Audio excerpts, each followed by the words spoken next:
하나님 말씀 함께 보겠습니다. 하나님 말씀 누가복음 24장 1절에서 12절까지 말씀입니다. 누가복음 24장 1절에서 12절까지 말씀. 제가 가진 성경은 신약성경 139쪽에 있습니다. 누가복음 24장 1절에서 12절까지 말씀 함께 교독하여 하나님 앞에 올려드리고 12절 말씀은 합독하겠습니다. 안식 후 첫날 새벽에 이 여자들이 그 준비한 향품을 가지고 무덤에 가서 들어가니 주 예수의 시체가 보이지 아니하더라.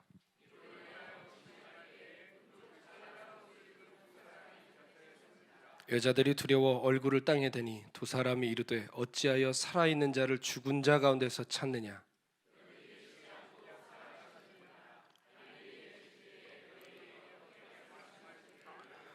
이르시기를 인자가 죄인의 손에 넘겨져 십자가에 못 박히고 제3일에 다시 살아나야 하리라 하셨느니라 한데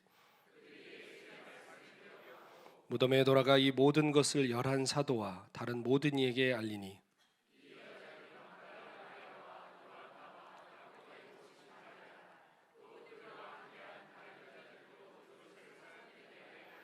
사도들은 그들의 말이 허탄한 듯이 들려 믿지 아니하나 베드로는 일어나 무덤에 달려가서 구부려 들여다보니 세마포만 보이는지라. 그 된 일을 놀랍게 여기며 집으로 돌아가니라. 아멘. 오늘 이 부활의 귀한 아침 우리 귀한 성도들에게 그 부활의 영광이 아름답게 모든 심령들마다 나타나시기를 축원합니다. 부활은 어떤 의미나 어떤 교리가 아니라 실제입니다. 예수님 그렇게 되었으면 좋은 게 아니라 정말 살아나셨습니다. 살아나셔서 오늘도 우리와 함께 하시고 그 부활의 생명으로 우리 속에서 역사하고 계심을 믿습니다. 2000여 년 전 주님께서 사망 권세를 이기시고 부활하셨을 때 그분의 부활을 목격한 많은 사람들이 있었습니다. 그런데 그 사람들마다 각자의 가지고 있던 생각들 또 성정에 따라 여러 가지 반응들을 보였습니다. 두려움, 놀람, 기쁨, 당황스러운, 의심. 부활을 목격했을 때 이렇게 여러 가지 반응들이 있었다고 성경은 증언하죠. 처음 부활을 목격한 사람들은 여인들이었는데 여인들은 다른 본문에 보면 한동안 아무 말도 하지 못했다 할 정도로 충격을 받았습니다. 제 생각에 무덤에 들어갔을 때 놀란 것은 그냥 서프라이즈가 아니라 거의 공포에 가까운 놀람이었을 겁니다. 오죽하면 천사들이 두려워하지 말아라, 놀라지 말아라 하고 진정을 시킬 정도였겠습니까? 또 예수님의 제자 중 하나였던 도마는 본인만 그 자리에 없었거든요. 다른 제자들이 예수님 살아나신 거 다 봤어요. 또 얼마나 이 친구가 배짱이 좋은지 뭐라고 그러죠? 나는 그 증거를 보기 전에는 못자국 난 손과 창에 찔리신 옆구리를 내 손으로 만져보지 않고는 절대 믿을 수 없다고 배짱을 부리기도 했습니다.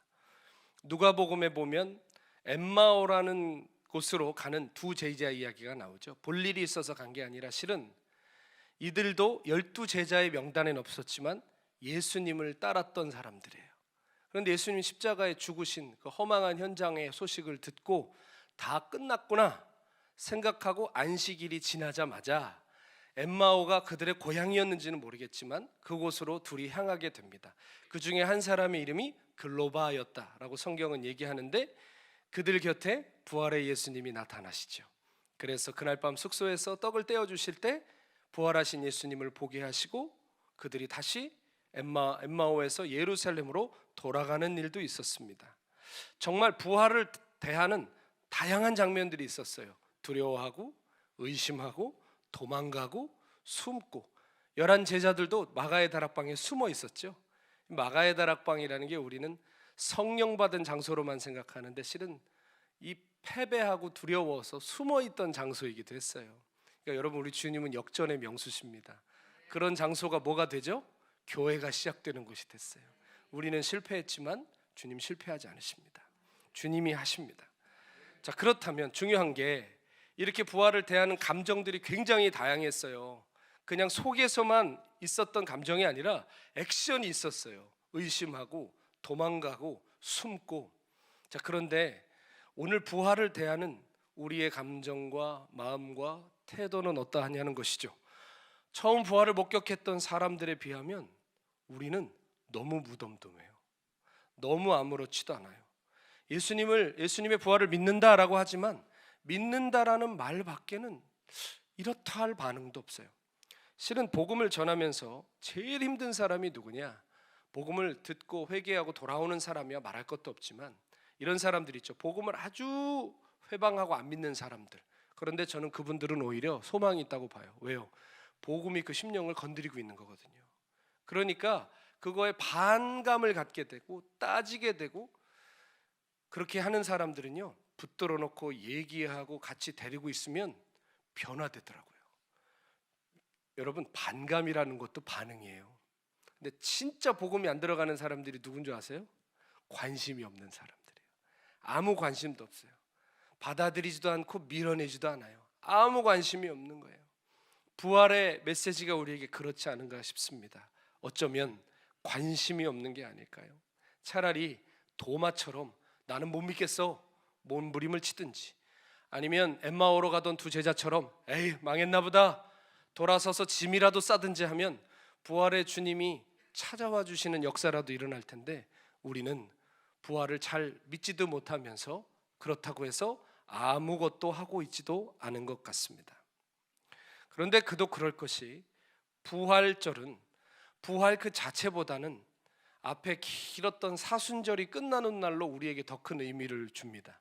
주님 부활하신 것도 감격스러운데 내 금식 끝나는 것도 굉장히 감격스럽고, 내가 했던 어떤 고난의 여러 가지 조건들을 이제 안 해도 된다는 게 나도 모르게 우리에게 좀 무장해제를 시키는 것 같아요. 그렇지 않으신가요? 네, 경건한 표정으로 아닌 것처럼 하시지만 저도 목사지만요, 사순절에 아무튼 작정하고 안 하는 것들 있잖아요. 오늘 아침엔 이상하게 마음이 가벼워요. 부활의 주님을 만난 것도 아닌데 마음이 가벼워요. 아, 이제 금식 끝났어. 아, 이제 좀 자유로워. 이런 마음이 저도 모르게 생기는데, 그러한 어떤 개인적인 그런 해방감이 부활이 가지고 있는 그 진정한 의미를 가릴 때가 있다는 것이죠. 교회가요, 항상 십자가를 강조하고 십자가의 피 묻은 복음을 전해야 되는 것은 자명한 사실입니다. 그러나 십자가 중요한 만큼 부활은 더 중요합니다. 왜냐하면 십자가가 능력이 있으려면 부활이 있어야 되기 때문입니다. 부활이 없으면 십자가가 무슨 소용이 있어요? 십자가에 예수님만 달리셨습니까? 좌편 우편 강도도 있었고 그 당시 얼마나 많은 사람들이 십자가에 죽었는데요. 십자가가, 예수님의 십자가가 능력이 있으려면 부활이 있어야 되는 거예요. 그런데 이상하죠. 부활은 교회 안에서도 그렇고 우리 개인의 신앙에도 그렇고 십자가에 조금 밀리는 경향이 없지 않아 있습니다. 십자가와 부활에 우리가 부여하는 그 시간과 의미를 한번 생각해 보세요. 사순절을 며칠 정해놨죠? 40일 정해놨죠. 그래서 묵상도 하고 금식도 하고 특별 새벽기도도 하는데 부활절은 하루 하고 끝이에요. 만약에 부활절 특별 새벽기도에 하면 갑자기 마음이 어려워지잖아요. 그렇죠? 그러니까 부활은 우리가 뭔가 끝내는 느낌이 많아요. 여러분, 그러나 기억하세요. 그 40일 사순절 외의 모든 날은 부활의 날이에요. 아멘. 부활은 그날 끝나는 날이 아니라 시작되는 날이에요. 찬송을 부를 때도 보세요. 보혈 찬양, 십자가 찬양은 언제 불러도 어색하지 않고 은혜가 되죠. 근데 부활 찬양 부르면 부활절인가? 부활절이 아닌데 왜 부르지? 이런 생각을 우리가 쉽게 합니다. 솔직히 오늘 찬양을 뽑으면서도 우리 전도사님과 어젯밤에 무슨 얘기를 했냐면, 생각보다 부활에 대한 찬양이 없는 거예요. 찾고 찾아도 부활에 대한 찬양은 정말 손에 꼽는 거예요. 아, 이게 현대 교회가 부활을 대하는 어쩌면 현실이겠구나라는 생각을 해봤습니다. 성탄과 비교해도 그렇습니다. 성탄절은 세상이 다 같이 축하해 주죠. 메리 크리스마스 하면서 교인이나 비교인이나 다 축하합니다. 왜냐하면 거칠 것이 없기 때문이에요. 아니, 아이가 하나 태어난 것이 뭐가 그렇게 기적이에요? 우리야 그분이 하나님의 아들이심을 믿기 때문에 더 깊은 의미를 부여해서 그날을 기념하지만, 세상이 볼 때는 그냥 성인 한 분이 태어난 날이에요. 부처도 태어난 날이 있어요. 무함마드도 태어난 날이 있단 말이에요. 그런데 부활을 얘기하면 입장이 달라집니다. 부활은 아주 거치는 소식이에요. 왜요? 부활은 죽은 자가 살아났다는 소식이기 때문입니다. 부처도 태어났다 죽었습니다. 무함마드도 태어났다 죽었습니다. 그러나 죽었다가 살았다는 소식은 오직 누구에게만 있어요? 예수님께만 있습니다. 그러니까 세상이 볼 때는 부인하고 싶은 믿기 싫은 진실이 되는 것이죠. 왜냐? 죽은 자 중에서 정말 이분이 다시 살아나셨다면 이분은 하나님의 아들이 맞는 거예요. 아멘. 정말 그분이 하나님의 아들이시라면 우리가 그분께 마땅히 복종해야 되는 것이 맞는 거죠. 그분이 하신 말씀은 모두 하나님 말씀이 되는 거예요. 그분이 살아가신 모든 삶은 우리의 삶의 걸음이 돼야 맞는 거예요. 왜? 그분이 하나님의 아들이시고 날 위해 이 땅에 오셔서 십자가에 죽으시고 부활하신 분이었기 때문에 19세기는 세계 선교 역사의 가장 아름다운 시기라고 하는 때입니다. 영국을 필두로 해서 여러 유럽의 선교사들이 당시 물론 자신들의 식민지 혹은 반식민지된 나라들이었지만 그런 나라들에 뜨겁게 젊은이들이 선교사를 보내던 때였습니다. 제2차 대각성 운동의 영향을 받아서 학생 자원자 운동이라는 게 일어났어요. 그래서 대학생들이 선교사로 헌신을 해서 전 세계로 갔는데 그 중에서 가장 세상을 떠들썩하게 했던 젊은이들이 누구였느냐? 19세기 영국의 그 캠브리지 대학이라고, 지금도 명문이지만 당시엔 최고였습니다. 캠브리지 대학에 다니는 7명의 대학생이 있었는데 그들을 캠브리지 7인이라고 얘기해요. 7명의 청년들. 그들은 모두 다 영국의 귀족 자제들이었습니다. 생각해 보십시오. 19세기면요 전 세계 3분의 1이 영국 거예요. 그런데 그 대제국의 귀족의 자녀들, 왕족의 자녀들이었으니까 얼마나 대단한 사람들이었겠습니까? 더군다나 그 중에 리더는 찰스 스터드라는 사람이었는데 이 사람은 캠브리지 대학생이요 귀족의 자녀일 뿐만 아니라 영국 그 권역대 지금도 최고의 스포츠는 크리켓이에요. 크리켓. 당시에 영국 크리켓 국가대표였습니다. 우리로 치면요 장관 아들의 손흥민이에요. 그러니까 어느 정도인지 아시겠죠? 부와 명예와 권세를 타고 난 사람이에요. 그리고 인물도 훤칠한 사람이었어요. 그는 분명히 그 영국 제국 안에서 훗날 한 자리 할 사람이었어요. 그런데 어느 날 영국에 유명한 부흥사였던, 미국의 유명한 부흥사, 구두 고치던 D.L. 무디 목사님이 부흥회로 오셨고 거기에 캠브리지 7인이 참여했다가 성령을 받습니다. 그래서 이들이 헌신을 하는 거예요. 선교사로. 그래서 당시에 땅끝이 어디였냐면 중국이었습니다. 여러분 허드슨 테일러 들어보셨죠? 허드슨 테일러가 중국에서 활동하셨을 때인데 허드슨 테일러가 그 세계 선교 역사의 중요한 흐름을 하나 바꾼 것이 선교의 본부는 선교지에 있어야 된다. 그리고 선교지는 선교지의 사람들과 함께 호흡하는 것이다. 왜냐하면 그 전만 해도 식민지의 사람들로서 뭔가 생활도 구별되어 있고 위에 사람이 아래 사람한테 주는 것 같은 선교의 모습이 있었거든요. 근데 그들과 함께 있어야 된다 그래서 허드슨 테일러가 변발을 했어요.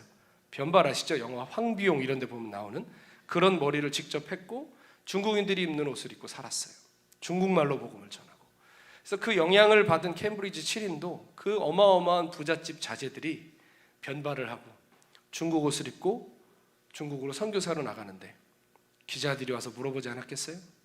아니 당신들의 학력과 재력과 권력과 모든 것으로 선교를 후원할 수 있었을 텐데 꼭 이렇게 하셔야만 합니까? 그때 캠브리지 7인의 리더였던 찰스 스터드가 이렇게 대답을 했습니다. 만일 예수 그리스도께서 하나님의 아들이시고 그분이 날 위해 죽으신 것이 사실이라면 우리가 그분께 드리는 어떠한 희생도 아깝다고 할 수 없습니다.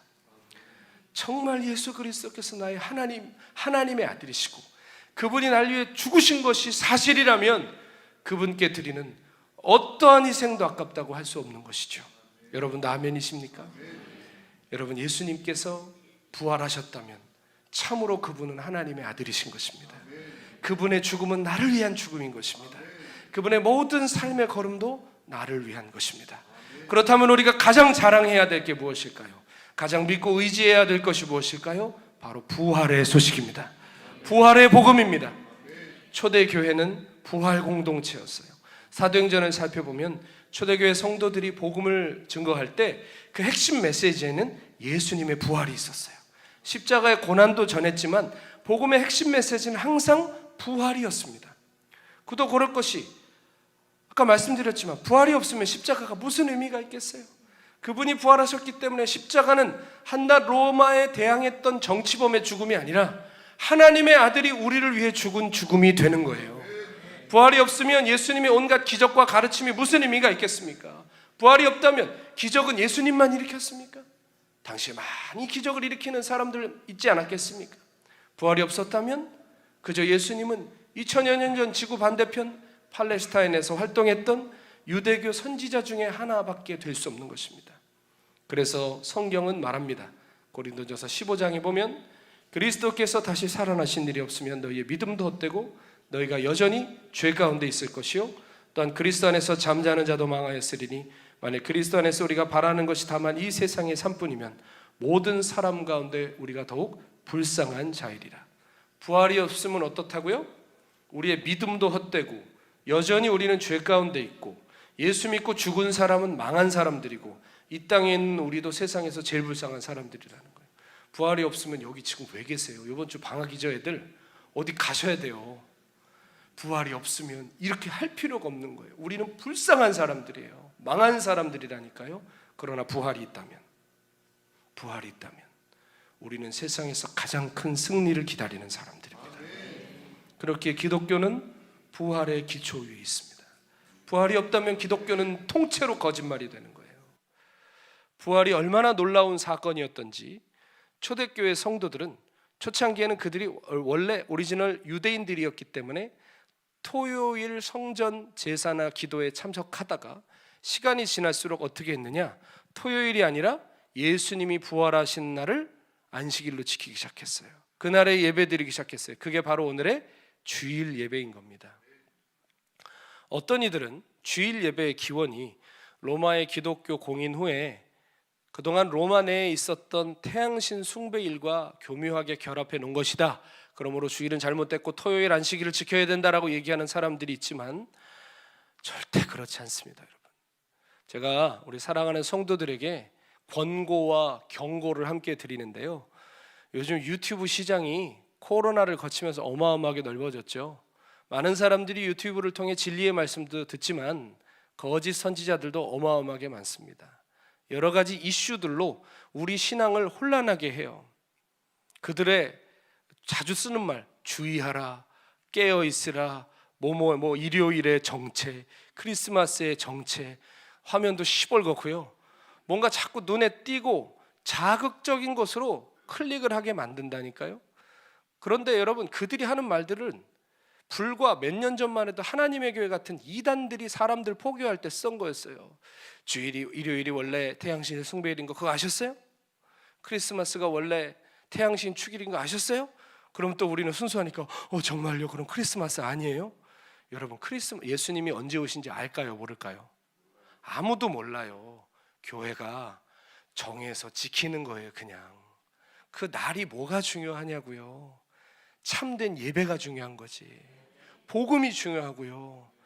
이단의 특징들은, 거짓 선지자들의 특징들은 뭐냐면 비본질을 자꾸 본질의 자리에 끌고 와서, 따라해 보세요. 요건 몰랐지. 요건 몰랐지로 자꾸 우리를 미혹하는 거예요. 요거 몰랐지. 이거 모르면 너는 깨어있지 못한 거야. 아니요. 여러분, 이슈를 안다고 깨어있는 게 아니에요. 거룩이 깨어있는 거예요. 서로 사랑하는 게 깨어있는 거예요. 순종이 깨어있는 거예요. 기도가 깨어있는 것이고 용서가 깨어있는 것이에요. 정신들 차리셔야 돼요. 다시 말씀드려요. 주일 예배는 초대교회부터 있었던 전통이지 로마의 그런 태양신 숭배일과 절묘하게 겹쳐놓은 마귀의 계략이 아니라는 거예요. 여러분, 엄밀히 말해서 수요일로 우리가 예배를 정해서 지키자고 만약에 했다고 칩시다. 큰일 나나요? 큰일 나냐고요. 날은 중요한 게 아니에요. 예수님의 십자가 이후에는 모든 날이 주님의 날이에요. 우리의 모든 순간이 예배예요. 아멘이시죠?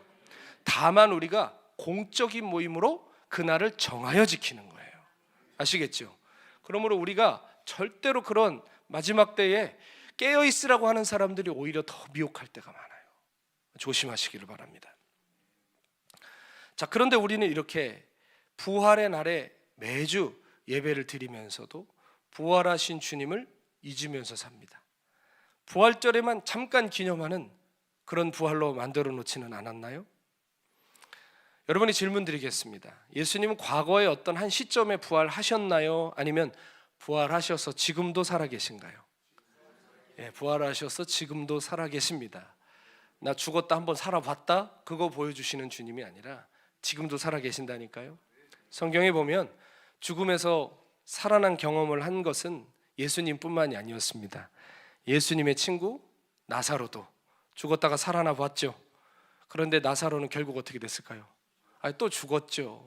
늙어 죽든 병들어 죽든 다시 산 사람은 결국 다시 죽습니다. 그거는 부활했었던 사건이에요. 그러나 우리 주님은 부활하셔서 오늘도 살아계십니다. 우리는 살아계신 분을 믿는 거예요. 부활하셨던 분을 기념하는 게 아니라 살아계신 분을 오늘 다시 한번 믿음 안에 확인하는 거예요. 의미로서 억지 해석을 해서 믿는 게 아니라 실제로 오늘도 살아계신 예수님이신 것입니다. 부활은 실제입니다. 그런데 우리는 오늘 어떻죠? 살아계신 예수님을 믿는데도 실상은 죽은 예수님 믿는 것 같을 때가 있습니다. 우리의 신앙은 너무나 무기력하고 내 곁에 안 계신 것 같은 예수님, 힘이 없고 아직도 부활을 믿지 못한 채 다락방에 숨죽여 숨어있던 제자들과 같은 모습으로 우리가 신앙생활하고 있지는 않은지요. 우리의 신앙은 십자가 중심의 신앙이 되어야 되지만 동시에 십자가를 넘어 부활의 영광을 깨닫는 신앙이 되어야 됩니다. 고난과 자기 부인과 회개의 십자가가 항상 우리 어깨에 짊어져 있어야 되지만 동시에 한쪽 편에서는 예수님 손을 잡고 부활의 승리와 소망이 함께 가는 것입니다. 우리가 힘들고 어렵지만 끝나지 않은 이유가 뭘까요? 부활하신 예수님 안에 우리가 있기 때문이에요. 사람이 세상에 살면서 끝은 뭘까요? 죽음이에요. 죽음은 끝나는 거예요. 그러면 더 이상 아무것도 못해요. 왕도 권세자도 미인도 지혜자도 죽고 다 끝났어요. 그런데 우리 주님이 부활하셨다는 건 뭐예요? 죽음도 예수님을 이기지 못한다는 거예요. 그리고 성령 안에서 우리는 지금 예수님의 안에 우리가 있고 우리 안에 예수님 계세요. 아멘이시죠? 부활의 생명이 우리 안에 있단 말이에요. 그럼 우리의 삶도 어떤 상황에서도 끝난 것은 없는 겁니다. 왜냐하면 부활의 생명이 우리 안에 있고 부활의 소망이 있기 때문에 여러분 우리는 부활의 주님과 다시 일어설 수 있는 것입니다. 부활이 있기 때문에 우리는 절망 중에도 찬송할 수 있고 부활이 있기 때문에 험한 세월도 믿음으로 지나갈 수 있는 것입니다. 십자가에 죽은 예수가 아니라 죽으시고 다시 사신 예수님을 믿기 때문에 우리는 찬송하고 감사하며 이 길을 걷는 것입니다. 예수님 십자가에 죽으실 때 우리도 함께 죽었죠. 우리가 정신통일하는 게 아니라 성경이 얘기하는 겁니다. 우리도 같이 죽었다고요. 근데 우리가 죽을 때 죄밖에 짓는 것이 없는 우리의 생명이 예수님과 함께 처리된 겁니다. 그리고 예수님 무덤에 들어가실 때 우리도 함께 장사 지낸 바 됐다고 성경이 얘기해요. 그러니까 우리는 끝난 거예요. 그래서 우리는 그리스도와 함께 십자가에 못 박혀 죽고 이제는 우리는 없습니다. 우리 안에 누가 계세요? 예수님의 생명이 있는 겁니다. 그런데 예수님 부활하실 때 우리도 거듭나서 그 안에서 부활한 건데 죽은 죄 짓는 생명 또 살아나봤자 죄 짓는 것밖에 없죠. 우리 안에 이제 어떤 생명이 온 거예요? 예수님의 생명이 온 거예요. 이거 처음 들어보세요? 제가 이단 같으세요? 로마서 보세요. 갈라디아서 보시고 에베소서 보시고 성경을 얘기하는 거예요. 우리 안에 이제 죄된 옛 생명은 예수의 십자가에서 처리되고 그분의 거룩한 생명이 우리 안에 왔다고요. 그래서 그 생명이 우리 안에 있으니까 어때요? 생명은 그 존재가 존재되게 하는 힘이거든요. 죄의 생명이 있으니까 짓는 건 죄밖에 없는 거예요. 그런데 예수의 생명이 우리 안에 들어오니까 여러분 주님 우리 안에 모신 이후에 이전과 달라진 게 뭐예요? 내가 이제 의를 사모하게 되고 천국이 그리워지고 예수님을 사랑하게 되고 교회에 오는 게 기쁘고 기도하고 싶고 내가 죄인인 걸 깨닫게 되고 이전에 없던 놀라운 그 자각이 우리 안에 생기죠. 왜 그럴까요? 뭐가 들어와서? 예수님의 생명이 온 거예요. 근데 저는 왜 아직도 죄질까요? 그런 표정이신데 아직 우리 육신은 구원을 못 받았잖아요. 우리의 육신은 재림의 날 부활의 몸을 입을 것입니다. 그때까지 어떻게 하는 거예요? 예수의 생명이 이 죽을 육체에 끌려가지 않도록, 예수의 생명이 이 죽을 육체를 이겨내고 부활의 생명이 우리의 삶에 나타나도록 우리는 오늘도 거룩한 씨름을 하는 것입니다. 그러나 승리는 주님이 하셨고 그 승리를 결국 취해내실 것입니다. 우리는 그분 편에 서서 넘어져도 다시 일어설 수 있으면 그분이 부활하셨기 때문에, 그분이 죽음을 이기셨기 때문에, 그분에게는 실패가 없기 때문에 우리를 다시 일어나서 예수님 따라갈 수 있는 것입니다. 우리가 주님을 만났다라는 표현 쓰잖아요. 근데 그걸 엄밀히 말하면 성경적 표현은 부활하신 주님을 만난 거예요. 아멘. 부활하신 주님을 우리가 뵌 거예요. 사도 바울은 자기가 생전에 살아계신 예수님, 육신으로 오셨던 예수님 만났어요? 못 만났어요? 못 만났죠. 그런데 그가 다메섹 도상에서 부활하신 예수님 만나고 그는 사도가 됐어요. 자, 바울이 만난 예수님과 우리가 만난 예수님과 같은 예수님일까요? 다른 예수님일까요? 근데 사는 거 보면 좀 다른 예수님 같기도 한데 같은 부활의 예수님을 만난 거예요. 아멘. 그래서 우리의 삶에도 오늘도 함께 하시고 우리를 인도하고 계신 것입니다. 오늘 본문 말씀을 보면요, 오늘 주님의 무덤에 찾아온 여인들은 절망에 빠져 있었습니다. 그들은 주님의 공생의 대부분을 함께했던 갈릴리에서부터 함께 왔던 여인들이었습니다. 이 여인들은 예수님의 모든 행적을 다 봤어요. 기적도 봤고 능력도 봤고 모두 다 봤습니다. 또 오늘 10절에 그 여인들의 목록이 나오는데 막달라 마리아는 7 귀신 들렸던 여자 있잖아요. 예수님의 놀라운 치유의 은혜를 경험하고 예수님 제자가 된 사람이었어요. 성경이 남성 중심으로 쓰여 있기 때문에 제자들 목록에 여인들을 따로 이렇게 영광스럽게 집어넣어 놓지는 않았지만 아마 제일 제자다웠던 것은 이 여인들이었을 겁니다. 왜냐하면 예수님의 제자들은 동상이몽이 있었다고 그랬잖아요. 하나님 나라라는 언어는 같은데 마음에 전혀 다른 꿈을 꾸고 따라가고 있었거든요. 그런데 여인들은 사심이 없었어요. 이 여인들은 정말 예수님을 사랑했어요. 교회를 보십시오. 교회에 누가 더 많아요?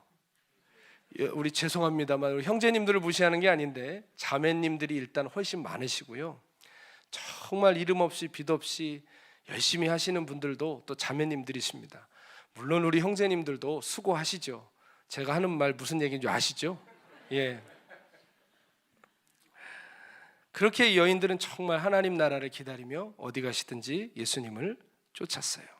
그런데 그 사랑하는 주님이 잡혀가셨다는 거예요. 그래서 깜짝 놀라서 예수님이 끌려가신다는 그 십자가로 가는 골고다 길에 가봤더니 정말 사랑하는 예수님이 십자가를 지고 매를 맞으면서 끌려가시는 거예요. 그 능력 많으시던 예수님이 도살장에 끌려가시는 양처럼 맥없이 끌려가고 계셨습니다. 십자가의 증인은 애석하게도 12제자가 아니라 여인들이었습니다. 여인들은 다 봤습니다. 여인들이 그 밑에서 예수님 운명하시는 것을 봤는데, 예수님 운명하셨는데 중요한 건 그 다음에 어떻게 할 거냐는 거예요. 누군가 예수님을 장사를 지내줘야 되는데 당시에는 십자가에 달린 사람 장례시켜주는 게 굉장히 도발적인 일이었어요. 왜냐하면 같은 무리로 몰릴 수 있었습니다. 십자가에 달린 사람들은 무슨 죄명으로 죽는다고요? 정치범이에요. 반란자예요. 그를 걷어준다? 이것은 따가운 눈초리로 사람들에게 의심받을 만한 일이었습니다. 제자들이 있었으면 좋겠는데 제자들은 다 도망가고 요한 하나가 덩그러니 서 있는데 어떻게 해야 될지를 몰라요. 그때 용감하게 나선 사람이 하나 있었으니 바리새인이었고 산헤드린 공의회 회원이었던 아리마대 사람 요셉이었습니다. 요셉은 빌라도에게 찾아가서 담대하게 예수님의 시신을 달라고 그러죠. 이거 대단한 용기라니까요. 당시 십자가에 처형된 사람은요 아무도 잘 건드리질 않았어요. 그래서 대개 죽은 채로 방치돼서 새들이 뜯어먹거나 들짐승들의 먹이가 되는 일이 많았어요. 그런데 아리마대 사람 요셉은 예수님의 시체를 요구한 거죠.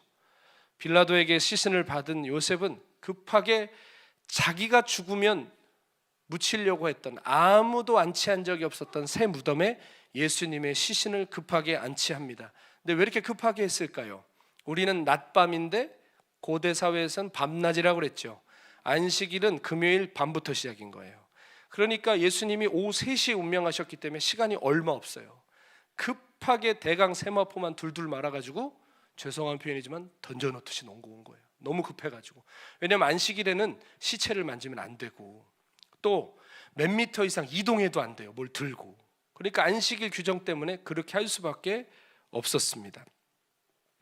그래서 새벽에 여인들이 갔던 거예요. 안식일 다음날 새벽에 왜 갔습니까? 향품을 가지고. 예수님이 제대로 우리식으로 말하면 염도 못 받으시고 안치되신 거예요. 그래서 좋은 향유를 가지고 새벽에 갔던 겁니다. 어느 무덤인지 헷갈릴 이유가 없었던 건 성경에도 기록하지만 여인들 대단합니다. 예수님 그렇게 급하게 안치될 때 무덤까지 따라가서 위치까지 다 확인했다. 성경이 다 얘기해요. 자, 여인들의 공이 큽니다. 자, 여인들은 무덤의 위치를 알아두고 집에 가서 향품과 향유를 준비했습니다. 그리고 정말 안식일에 조용히 기다리고 있다가 이튿날 새벽 향품을 가지고 무덤을 찾아갔어요. 무덤을 찾는 데는 전혀 어려움이 없었습니다. 다 확인을 하고 갔기 때문에. 자, 그러나 갔는데 놀라운 일이 벌어져 있었죠. 무덤을 막고 있던 큰 돌문이 열려 있었습니다. 아까 예배하러 오셨을 때 앞에 화면에 나와 있는 그 찬란한 장면이 멋지지 않습니까? 그 돌문이 열려 있는 거예요. 그런데 그건 몇 톤이나 되는 문이에요. 이거 사람이 못 옮겨요. 장정들이 들러붙어야 옮길 수 있는 돌이 옮겨져 있으니까 깜짝 놀랐는데 여인들 담대합니다. 무덤에 들어가 봐요. 저도 무덤가에 가서 기도는 해봤는데 무덤이 열려 있는데 들어가지 못할 것 같아요. 이 여인들 대단합니다. 무덤에 들어가 봐요. 근데 갔더니 어떻게 돼 있어요? 세마포만 개어 있고 예수님이 안 계세요. 놀라고 어리둥절하는데 갑자기 환한 빛이 나더니 밝게 빛나는 옷을 입은 두 천사가 나타나서 뭐라고 하죠? 두려워하지 말고 놀라지 말아라 하면서 우리 5절 6절 함께 읽어봤으면 좋겠습니다. 5절 6절 읽어봅니다. 시작. 여자들이 두려워 얼굴에 땅을 대니 어찌하여 살아있는 자를 죽은 자 가운데서 찾느냐? 여기 계시지 않고 살아나셨느니라. 갈릴리에 계실 때에 너희에게 어떻게 말씀하셨는지를 기억하라. 아멘. 어찌하여 살아있는 자를 죽은 자 가운데서 찾느냐? 갈릴리에 계실 때 여러 번 너희에게 이야기하지 않으셨느냐? 내가 살아나리라. 말씀하신 대로 그가 살아나셨고 여기 계시지 않느니라. 어찌하여 살아계신 분을 죽은 자 가운데서 찾느냐는 거예요. 오늘 이 말씀이 우리의 잠든 심령을 깨우는 말씀이 되기를 축원합니다. 이 말씀이 살아계신 주님을 믿는다면서도 죽은 예수님 섬기는 듯한 우리에게 주시는 말씀인 줄로 믿습니다. 사랑하는 여러분, 우리 주님 오늘도 살아 계십니다. 우리는 무덤 속에서 울고 있지만, 절망 속에서 낙심하고 있지만 예수님 거기 계시지 않습니다. 예수님 살아나셨습니다. 부활은 즉흥적인 사건이 아니었습니다. 창세전부터 예정하셨고 수많은 구약의 예언자들이 예언한 대로 말씀하신 대로 부활하신 것입니다. 우리가 얼마나 많은 설교를 듣나요? 얼마나 많은 예배와 집회와 성경 공부에 참석하나요? 그러나 우리는 여전히도 부활하신 예수님을 바라보지 못할 때가 있습니다. 자꾸만 죽은 자 가운데서 설교 때들은, 성경 공부 때들은 그저 그런 놀라운 하나님의 역사를 지식과 관념 속에서만 맴돌고 정작 우리의 삶의 문제 앞에서는 예수님 계시지 않은 것처럼, 예수님 돌아가신 것처럼, 부활하시지 않은 것처럼, 내 곁에 없으신 것처럼 생각할 때 많지 않습니까? 사랑하는 여러분, 예수님 오늘도 살아계십니다. 살아계셔서 믿는 자들과 함께 하십니다. 함께 하신다. 성경에 내가 너와 함께 하리라. 이것은 내가 네 옆에 그냥 있겠다, 위치적인 게 아니에요. 제가 미국에 지금 와가지고 하나도 아무것도 모르잖아요. 누가 어디를 저를 데려가 주지 않으면 저는 갈 줄도 모르고, 데려가줘도 도와주지 않으면 할 줄도 모릅니다. 눈뜬 봉사 같아요. 그래가지고 뭘 할 때마다 누가 저를 도와주셔야 되는데 얼마나 고마워요. 이 사람은 왜 갑니까?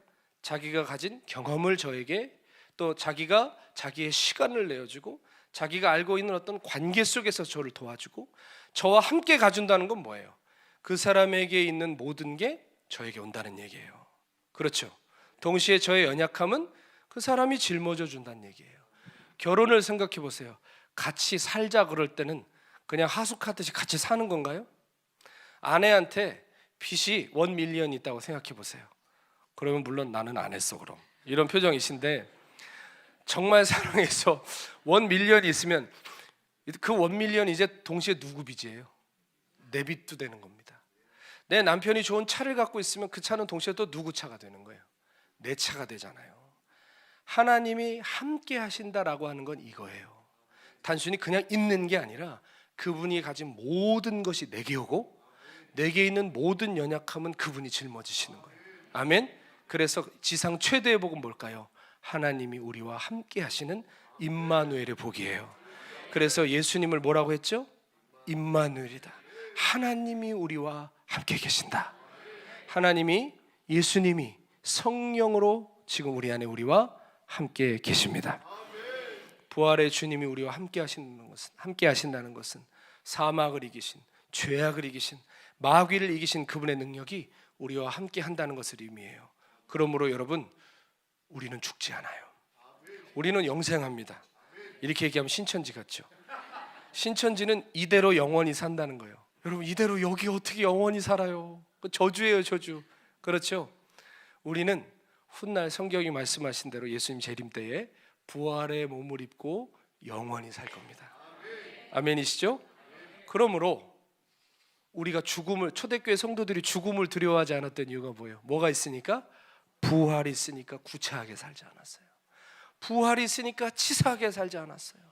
부활이 있으니까 담대하게 순종했어요. 여러분, 우리에게 부활이 있습니다. 누가 여러분 순종하면 끌어가 죽이나요? 그런 시대도 아닌데 왜 이렇게 우리는 구차할까요? 때로 왜 이렇게 치사할까요? 사랑하는 여러분, 죽음도 우리를 막지 못합니다. 부활이 있습니다. 아멘. 우리 안에 죄가 우리를 자꾸 죽음으로 끌고 가는 것 같지만 사랑하는 여러분, 부활의 주님 바라보는 자, 부활의 생명이 죽음을 삼킬 겁니다. 결국 우리는 죄와 싸워 승리하고 그 영광의 날을 맞이하게 될 것입니다. 마귀도 소멸될 것입니다. 그러므로 우리는 죽은 자 가운데서 예수님을 찾는 게 아니라 살아계신 예수님, 내 안에서 역사하시는 그 주님을 바라보아야 될 줄로 믿습니다.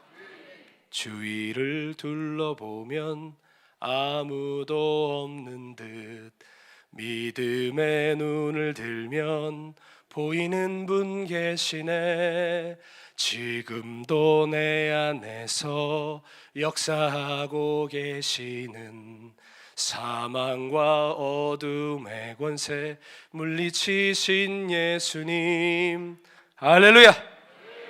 주위를 둘러보면 혼자인 것 같죠? 쓸쓸하고 외롭고 실패한 것 같고 아무도 내 곁에 없는 것 같지만 믿음의 눈을 들면 누가 보여요?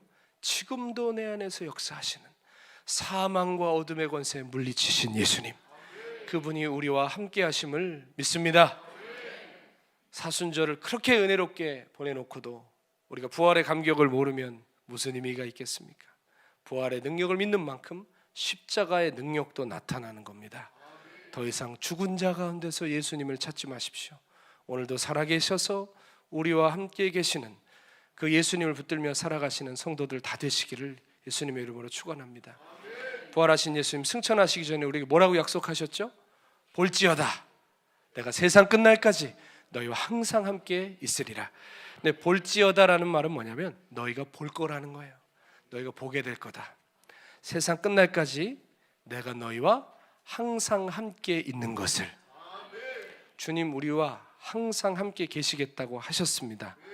자, 지금까지 저도요, 주님을 따라온 길을 가만히 살펴보면 혼자 뭐 식었어요, 끝났어요, 여기까지예요, 혼자 그랬지 주님은 늘 그 자리에 계셨어요. 솔직히 식어도 우리 편에서 식었죠.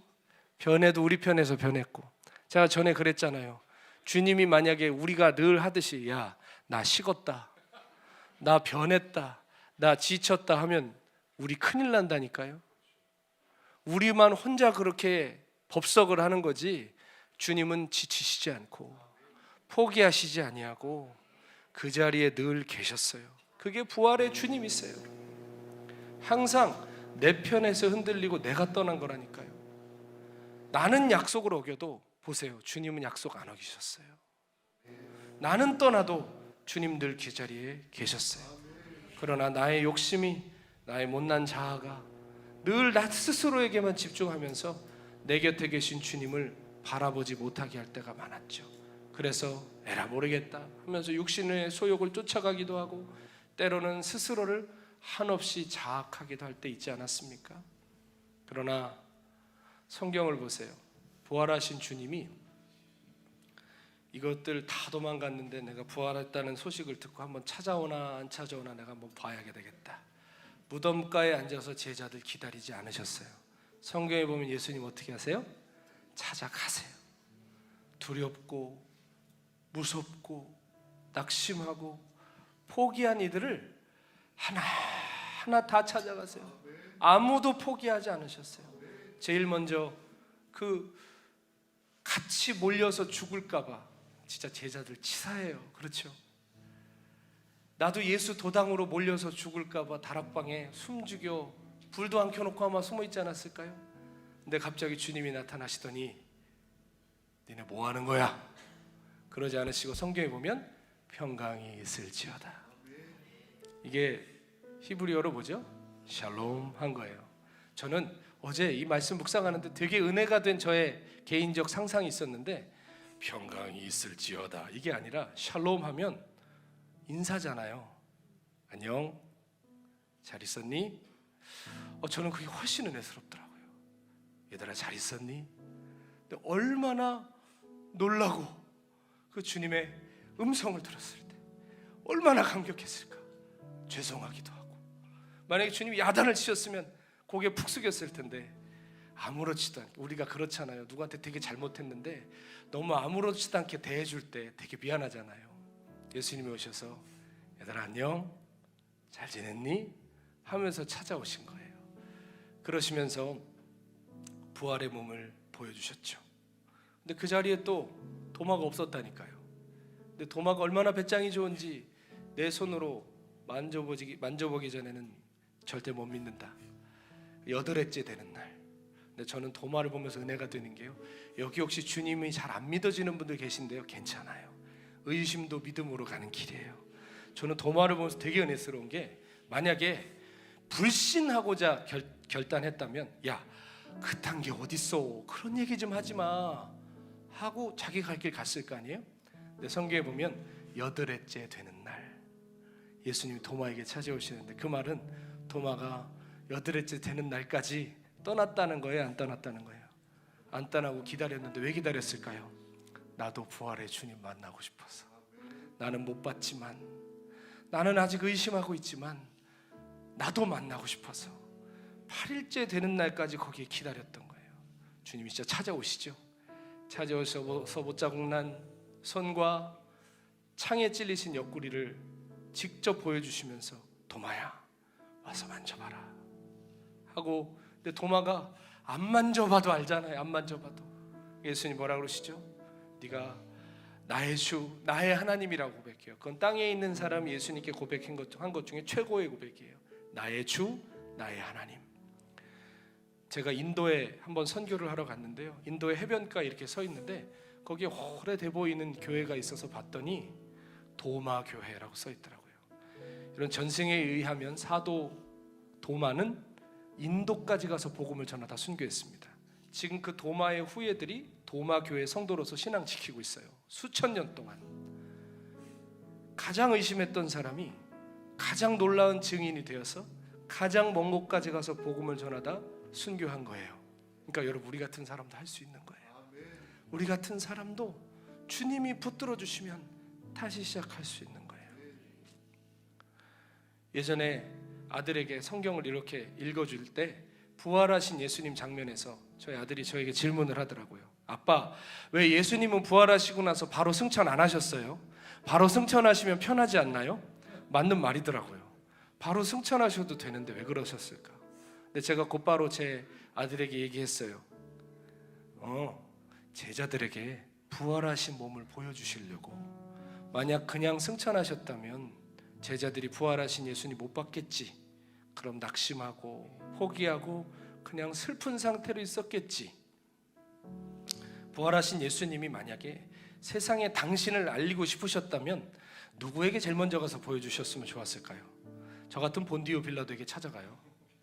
본디오 빌라도에게 찾아가서 봐, 이것 좀 보라고 하면서 본디오 빌라도를 깜짝 놀라게 하고 예수님을 팔아먹은 그 사두개인 바리새인 서기관들에게 찾아가서 창에 찔린 옆구리 보여주시면서 이거 안 보이냐고 하면은 우리가 생각하는 무슨 영화 드라마 같은 이야기가 벌어지지 않겠습니까?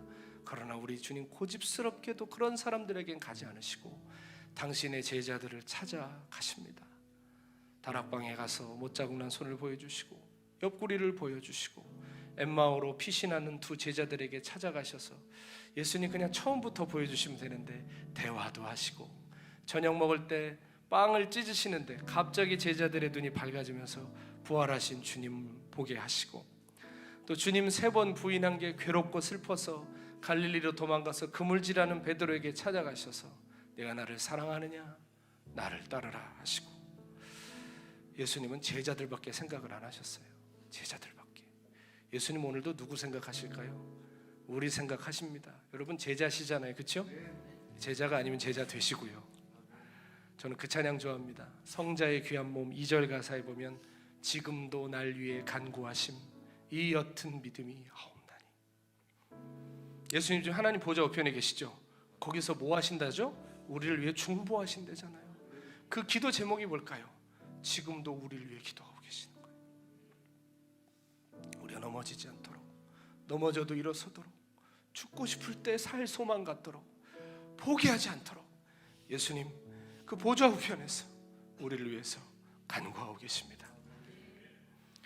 낙심했고 포기했고 도망가던 제자들이 부활을 목격한 다음에 어떻게 돼요? 나의 주 나의 하나님이라고 하고 엠마오로 도망가던 제자들은 그 밤에 예루살렘으로 달려가서 예수님 부활하셨다고 외치고요. 예수님 3번이나 부인했던 제자는 훗날 거꾸로 십자가에 달려 순교합니다. 생각해 보십시오. 부활이 거짓말이면, 부활이 제자들이 다 짠 얘기라면 누가 자기가 짠 얘기에 목숨을 겁니까? 누가 자기가 꾸며낸 얘기에 순교합니까? 누가 자기가 판을 다 짜놓은 것에 생명을 바칩니까? 부활이 진짜인 이유는 여러 가지 증거가 있지만 제자들의 변화된 행적입니다. 도망갔던 사람들이 증인이 됐습니다. 부인했던 사람들이 순교자가 됐습니다. 모른다고 했던 사람들이 주의 사도들이 됐습니다. 그것이 부활의 능력이에요. 오늘 우리와 함께 하시는 부활의 주님을 만날 때 우리도 그렇게 될 수 있습니다. 도망자들은 증인이 될 거고요, 낙심했던 자들은 소망을 갖게 될 거고요, 끝났다고 생각했던 자리에서 새로운 시작이 일어날 것입니다.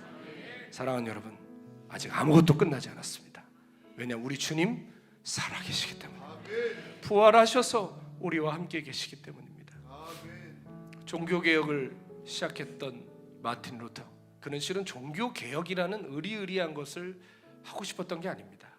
카톨릭 교회가 너무 잘못됐고 당시에 그것은 뭐 카톨릭이다 개신교다 개념도 없었죠. 교회가 잘못돼 가고 있고 자신이 복음을 통해서 깨달은 진리를 95개조의 반박문으로 그 독일의 비텐베르크라는 시골 성당 문에 그냥 갖다 박은 거예요. 그런데 세상에 그게 세상을 뒤집어 놓을지 자기도 몰랐죠. 그러면서 갑자기 종교개혁의 리더가 됐는데 하나님께서 강하게 이끌어 가시니 멈출 수가 없는 거예요. 나중에는 교회에서 파문도 당하고 살해 위협도 당하고 동료들이 잡혀 죽기도 하고, 여러분 그러면 하다가도 그만하고 싶어요. 하다가도 그만하고 싶다고요. 담대하게 가다가도 어느 날 마음이 꺾이는 날이 와요. 그냥 이대로 끝났으면 좋겠는 날이 와요. 마틴 루터에게도 그런 날이 왔었대요. 그래서 중요한 어떠한 모임을 앞두고 마음이 너무 꺾이고 낙심이 돼서 방에서 나오지도 못하고 밥도 못 먹고 칩거하고 있는데 루터의 부인이었던 카타리나가 갑자기 문을 두드리더니 들어오는데 상복을 입고 들어왔더래요. 그래서 루터가 깜짝 놀라서 여보 누가 죽었어? 그러니까 카타리나가 가만히 있더니 그러더래요. 네, 누가 돌아가셨어요. 너무 놀라서, 왜냐하면 동역자들이 막 잡혀 죽고 그러니까 루터가 놀라서 아니 누가 또 죽었어? 누가 또 죽었단 말이요? 그러니까 카타리나가 그러더래요. 하나님이 돌아가셨습니다. 그러니까 루터가 벌떡 일어나더니 어디 그런 불손한 얘기를 하냐고, 어떻게 그런 얘기를 할 수 있냐고 그러니까 카타리나가 루터를 똑바로 쳐다보면서 그렇게 얘기하더랍니다. 그럼 왜 당신은 절망하고 있습니까? 하나님은 살아계신데, 하나님은 살아계신데 왜 꺾여 누워 있습니까? 하나님 살아계시면 일어나세요. 하나님 살아계시면 다시 시작하세요. 사랑하는 여러분, 왜 절망하고 계십니까? 하나님 살아계신데. 왜 주저앉아 계십니까? 예수님 살아계신데. 왜 거기서 멈추셨습니까? 예수님 부활하셨는데. 부활하신 예수님 우리와 함께 하신다 그러셨습니다. 세상 끝날까지 함께 계시다 하셨습니다. 그러면 우리 다시 시작할 수 있지 않겠습니까? 그분이 우리 안에 계셔서 오늘도 우리를 붙들어 주신다면 우리는 다시 주님과 함께 이 길을 갈 수 있음을 믿습니다. 이 시간 함께 찬양하면서 우리가 부활하신 주님을 바라보는 눈이 열리기를 원합니다. 하나님이 우둔한 눈이 뜨여서 그 주님을 보게 하옵소서. 이 둔한 마음이 열려서 주님의 그 마음을 알게 하여 주옵소서. 함께 찬양하겠습니다.